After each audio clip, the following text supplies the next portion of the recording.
Alright, alright. Like, last week I was driving over to my parents' house. I drive over to my parents' house like every Tuesday. And we have dinner. And like, my mom's going to fix us up some dinner and we're going to have a lovely dinner together. But that's what we do every Tuesday evening is, like, I'll drive over to my parents' house. And they've always been so good to me. I've always loved my parents so much. And it was like that. But then, like, when I was driving to the house, and I was driving down the street, and all of a sudden, out of nowhere, and this voice starts playing in my head. And like, I'm not even sure of what it is, and at first I think it's the radio, because like, I'm in the car, and I look down and the radio's not even on.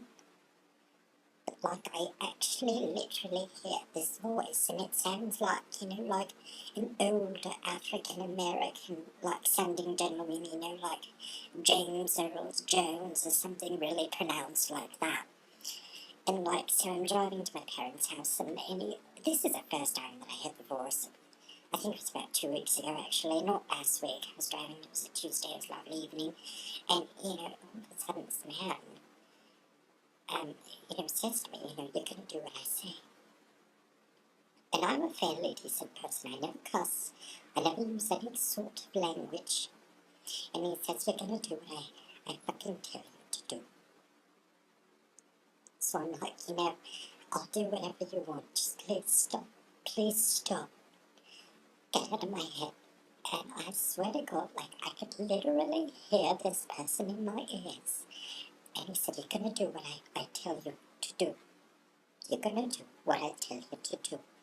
And like, really scary, right? So like, I'm scared, and I'm like, I was like about to pull over and get out of the car and start running down the street screaming and probably be arrested. I needed to be, incarcerated at that point. And he said, stop at a Starbucks and pick up a Venti caramel frappuccino. And I said, what? You gotta be kidding me. Please just leave me alone. And he said, no, I'm serious. Pull over the car. There's a Starbucks right there on the corner. Pull over, get me a caramel frappuccino, and that'll be it. I swear to God, I'll leave you alone after that. But he didn't, I got the coffee, and I drank the coffee. It was quite good, actually. I asked for a little extra caramel. And, like, I drank the coffee, whatever, and then he started up again, like when I was driving to my parents' house.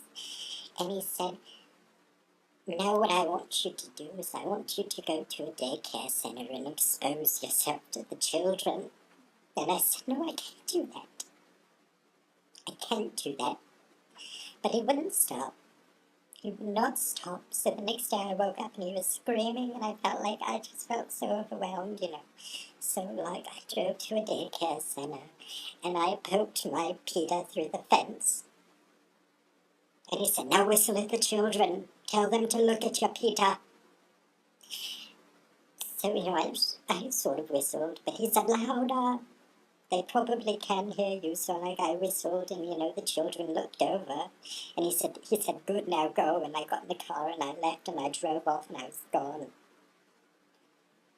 And, like, so far, like, he tells me not to leave my house, And he says, Barbie's at home. And she's probably lonely. You should probably go see her now.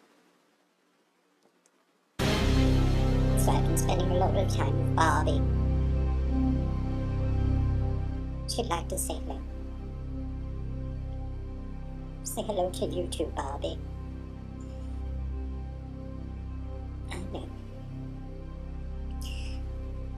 Barbie, you need to eat something. You're getting too thin.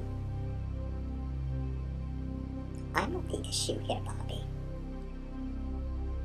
I'm not the one creating all this drama. Yes, I know that. I'm not concerned about my weight. Obviously you are. Obviously you need help. Please don't talk to me right now. Just go. I don't want to hear it right now. Please just leave. I'm going to count to 3, Barbie. I can't do it anymore. She doesn't even listen to me anymore. You know, it's like this man told me to pay attention.